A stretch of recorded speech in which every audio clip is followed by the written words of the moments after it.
Nesse vídeo eu quero deixar claro, de uma vez por todas, o que um gestor, um gerente, um líder ou coordenador de uma equipe realmente deve fazer no seu dia a dia. Quais são as responsabilidades e principais atividades?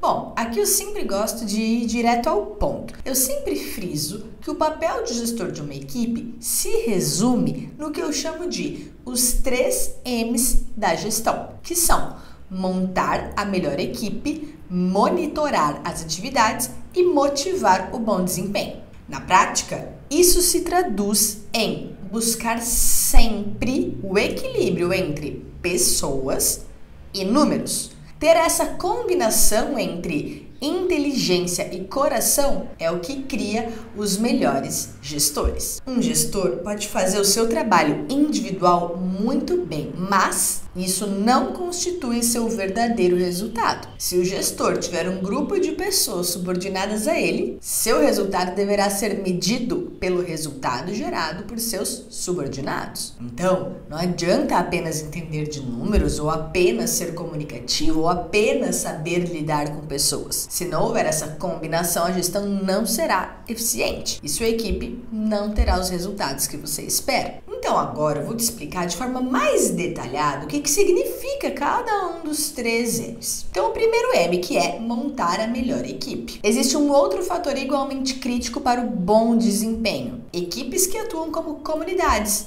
integrando os interesses e deixando de lado as diferenças para serem individual e coletivamente obcecadas com aquilo que é bom para a empresa. Pesquisas mostram que quando as pessoas sentem no trabalho que fazem parte de uma comunidade que as apoia, ficam muito mais engajadas em seus empregos e muito mais produtivas. Por outro lado, a falta de comunidade é um fator preponderante na exaustão por trabalho ou o burnout. E aí, para equilibrar a tensão e moldar uma equipe em forma de comunidade, a empresa precisa que o gestor trabalhe não apenas com indivíduos, mas também com o grupo como um todo para suavizar a tensão permanente, nutrir constantemente a comunidade e garantir que ela esteja alinhada com uma visão comum e um conjunto de metas. Mais uma vez, perceba sempre o fator humano e números. O segundo M, monitorar as atividades. Abre aspas. Se não estiver preocupado, comece a se preocupar.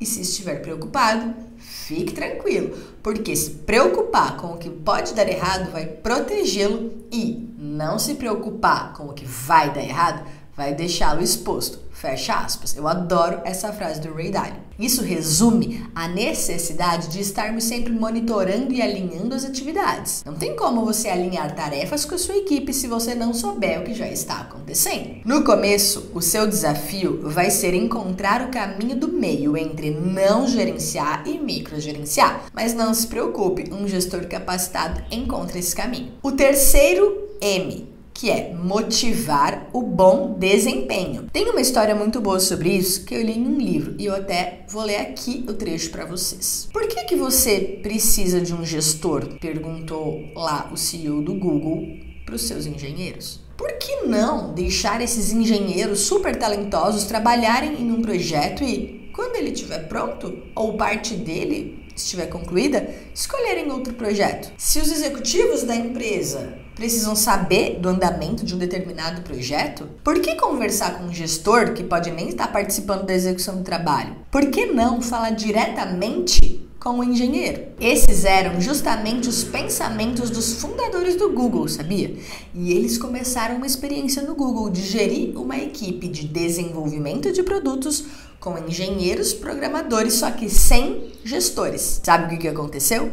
Os engenheiros começaram a dizer: a gente precisa de alguns gestores aqui. E eles, os fundadores do Google, ficaram perplexos. Afinal, eles haviam acabado de se livrar de todos os gestores daquela hierarquia, de um monte de gente no meio do caminho, e estavam bem felizes. Porque uma empresa de centenas de funcionários naquela época, que entrega um produto que acabaria gerando uma receita de bilhões, precisa de gestores. Eles não ficariam melhor sem eles? Mais enxutos? Isso continuou por um tempo, argumentos indo e voltando, e eles firmes em suas convicções. Por fim, eles perguntaram aos engenheiros por que eles queriam gestores. E a resposta foi: queremos alguém com quem possamos aprender e discutir. Esses engenheiros gostavam de ter um gestor, desde que fosse alguém com quem pudessem aprender alguma coisa e que os ajudassem a realizar suas atividades. Ou seja, que os ajudassem a melhorar o próprio desempenho deles. Vocês perceberam que essas 3 funções essenciais atingem o objetivo principal